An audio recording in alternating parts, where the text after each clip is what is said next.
Howdy everyone, it's me once again, the one and only Killer Rodan. And today, I'm still doing my Disney movie marathon. I'm going to be doing something I haven't done in a while, a top 10 list this time around.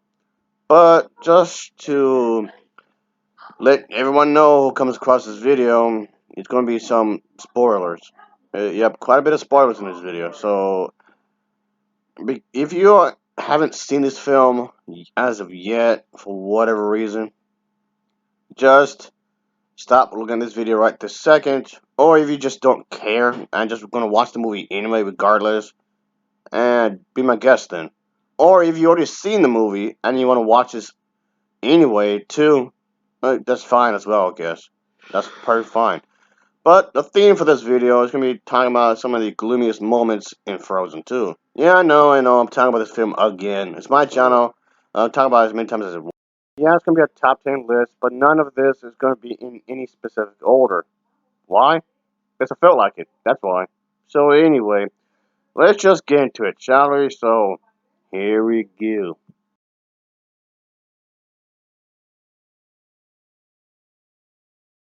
Yes, you can call this a murder attempt. So, yeah, this happened right on screen. It's not even implied at all. It's short right then and there.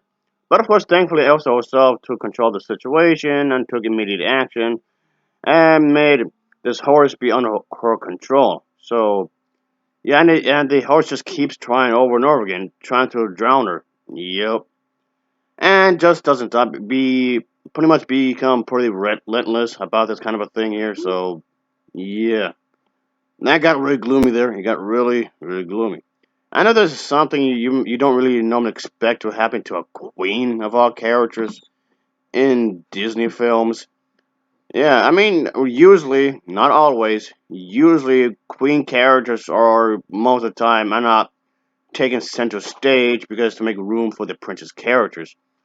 But Frozen 2 is one of the few Disney films that actually want to focus on the queen character. And not just any queen character, but a character that the audience actually don't genuinely care about. But having certain circumstances actually trying to kill the character off is, I would say, pretty ballsy in a lot of ways. And their journey just keeps getting more difficult, and this kind of a thing does happen in the film.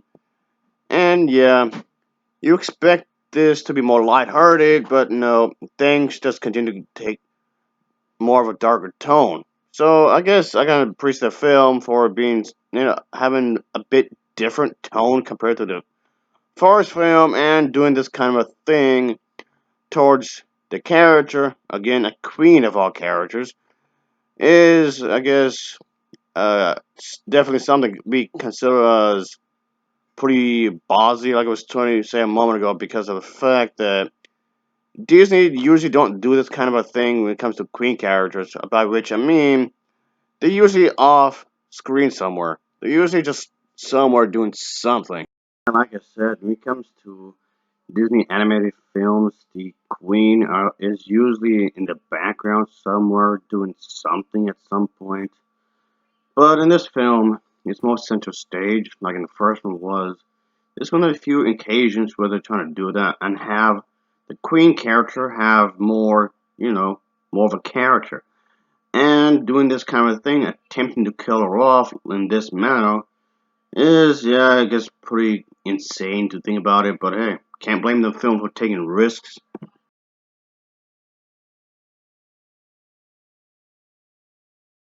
Realizing what she wants to do, the dam will be destroyed, and the Arendelle soldiers believe she has gone rogue. But after explaining what the circumstances of the situation, they are convinced that this has to be done. And of course, they also realize the risks of must be done. So she has to be courageous and do the right thing. She thinks must be done, which of course has to wake up the giants and get their attention to basically getting crushed nearly by stones in the process. So yeah, in the process of trying to get the giant boulder things to destroy the dam, she nearly herself gets crushed by them as well. So even she almost gets killed off in the process of doing it. Yeah, talk about killing our main characters off.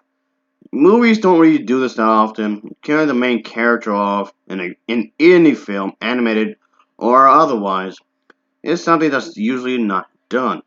But in this case, they went for it, of course. And yeah, I know it's not exactly a happy-go-lucky kind of thing, but there you have it. So it's something she realized she feels she must do. And of course, the honest will feel the same way she must do because the thing is she feels like she has nothing else to lose really. Yeah, Erisa learns about the truth about this enchanted forest and whatnot. And you can always say that their grandpapa over here is the reason as to why a lot of the problems from even the first film had began. It started with him in a lot of ways. A lot of problems started with him. So, yeah, you can say that this is definitely complicates their relationship in a lot of ways because people could assume that Elsa and Anna are the same way, which they're not, of course. Just because you have family members that might be a certain way doesn't necessarily mean that you are like that. But the thing is, the truth of the reality is that some people might assume the same thing. Some people might assume that you're gonna act like that one certain type of family member. And unfortunately, that kind of thing does happen in the film. They assume that Elsa and Anna might be a certain type of way, which obviously you shouldn't do. But anyway, they discover that the fact that their grandpa, and to some degree, it does kind of sort of remind me of what could have been if Hans had actually gone his way. Maybe to some ways, I guess. But yeah, the grandfather already had a military power, had some sort of influence. So basically, he was acting like a dictator, if anything.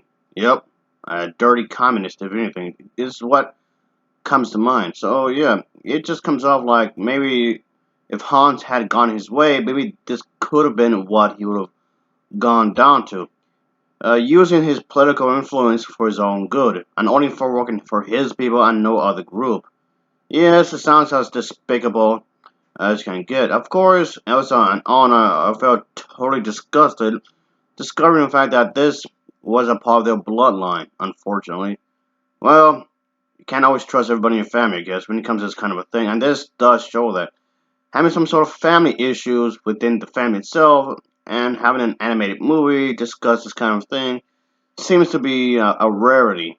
So you don't see this kind of thing all that often, really. So, yeah, think about that.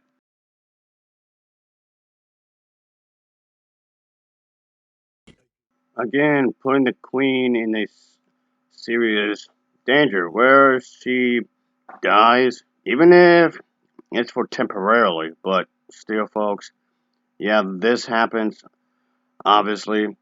And it goes to show you that even Elsa herself is capable of dying. She's not indestructible.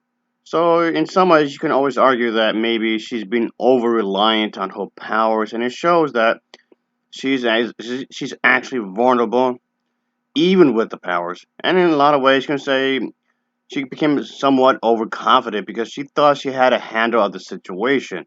And of course, she clearly didn't. This goes to show you that even these characters can actually make a little messed up here and there. That can cost them greatly. And that's exactly what happens with these characters. So there's that. Putting these characters in mortal danger does help to create a sense of suspense through its entire movie. And for a good minute or two, for a good while, she was actually like that. So, yeah, that's something to definitely think about, folks. Yes, sirree.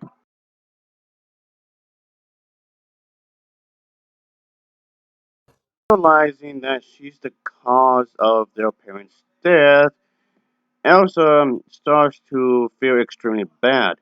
They died while she survived this tragic event.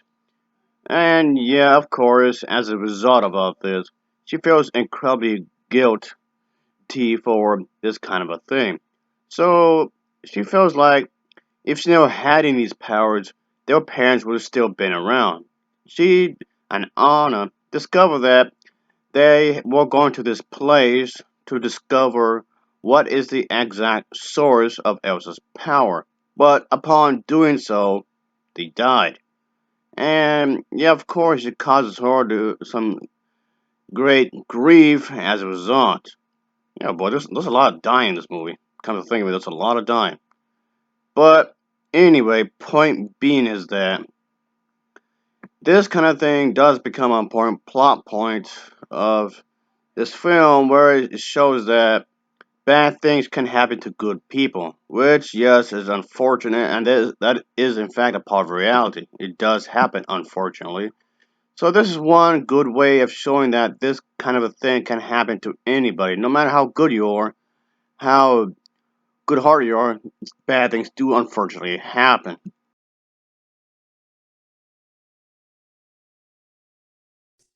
Olaf, oh poor Olaf. This also has an effect on him as well. So this informs the viewer that he is in fact a symbol between the bond between the sisters and the fact that Elsa is believed to be dead is shown right here.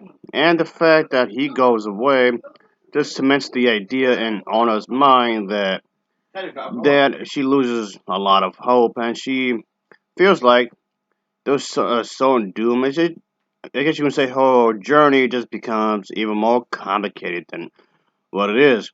Things just keep getting more difficult and more difficult as the film progresses, and this is definitely a sign of that.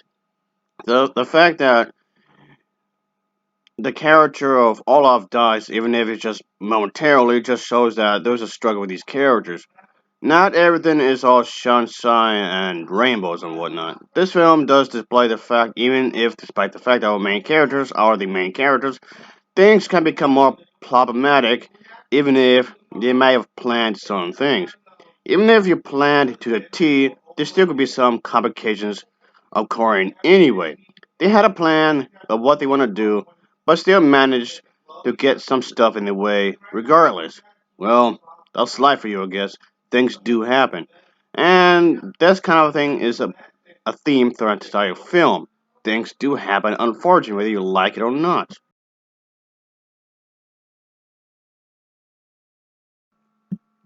And speaking of which, yeah, this was basically the breaking point for Anna. They just discovered that their grandpa is a scumbag, the people she cared for the most died, and Kristoff is nowhere to be found.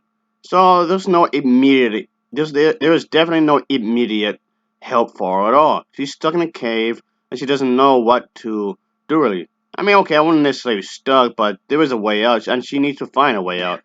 Which, yeah, she eventually does, sure.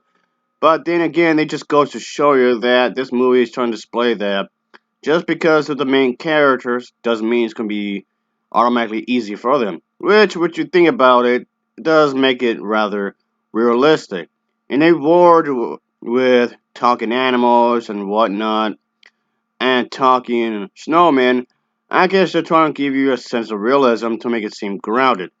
Which I actually am fine with because this can be a good way to actually care for the characters.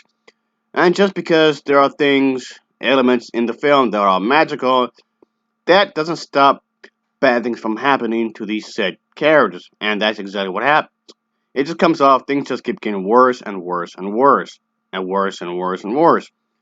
So, yeah, unfortunately, this kind of thing does occur through the entire film. Anna just wasn't sure what to do anymore. She felt like she just give in right then and there and not bother away. And just wither away and just probably die of starvation.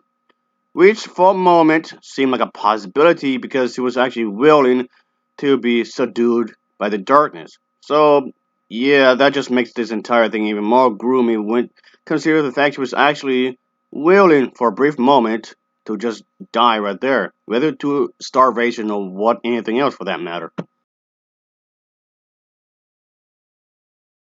Despite the fact that Elsa made the promise that they would stick together, but she ultimately breaks that promise when she forcefully sends them away. And this becomes an important part of the story. Yeah, it's another plot point.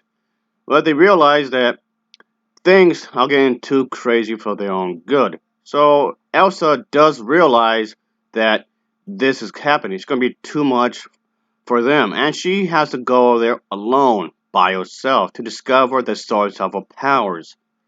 And yeah, even though this does upset Anna, it also upsets Olaf too. This also shows that Olaf can also get really angry as well.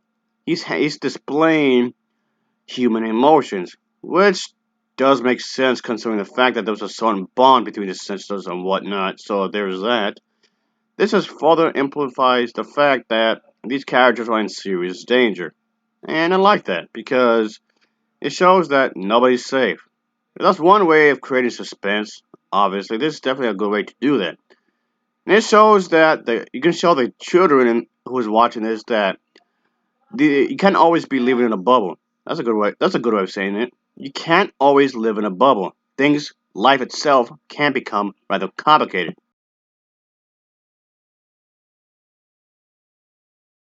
When Elsa, Anna, Kristoff, and Olaf meet up with these group of people, it's not exactly with open arms. Considering the fact what their father had done to pass to these group of people, they automatically assumed that Elsa and Anna and the others will automatically do the same thing because they're from the same kingdom. Never assume anything, folks. Never assume anything. Just because somebody at the same group did something stupid doesn't necessarily mean the other people would do that as well. But basically, there was some trust issues, and that group of individuals, the native to this place, are wondering why someone like Elsa, whom they viewed as their enemy, would have the natural powers. They believe that nature itself has all the answers. But I find it rather bizarre that their opponents will have the same kind of powers that the nature would have given them. So, it's just kind of weird in their eyes.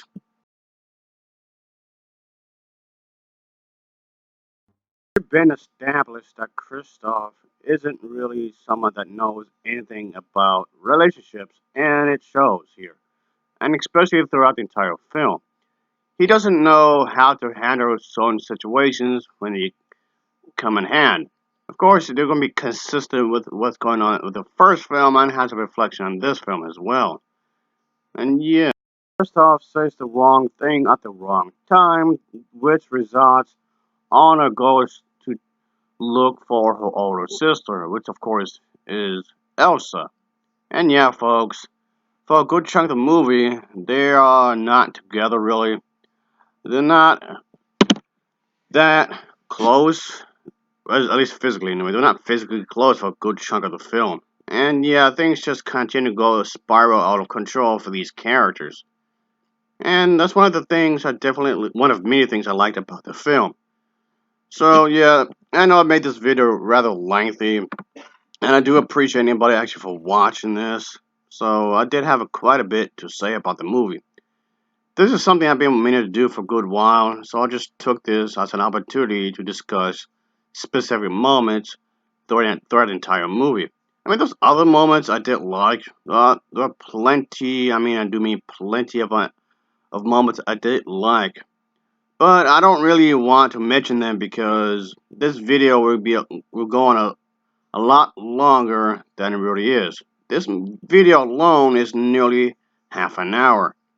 So I'll just stick with these moments. And yes, there's other great moments in the film. There's plenty of other great moments through the entire movie, sure. But I'll just live with these list, folks. I like was mentioning earlier. Uh, they were not in a specific order, really. Not really, but it's kind of random. I was picking at. I didn't really want to be any kind of moments because all these moments, in my eyes, they're all great moments. As far as I'm concerned, they're all great moments in their own way. So anyway, uh, Thanks for watching and take care. Until next time, see ya. Oh yeah. Later. Yes, sir.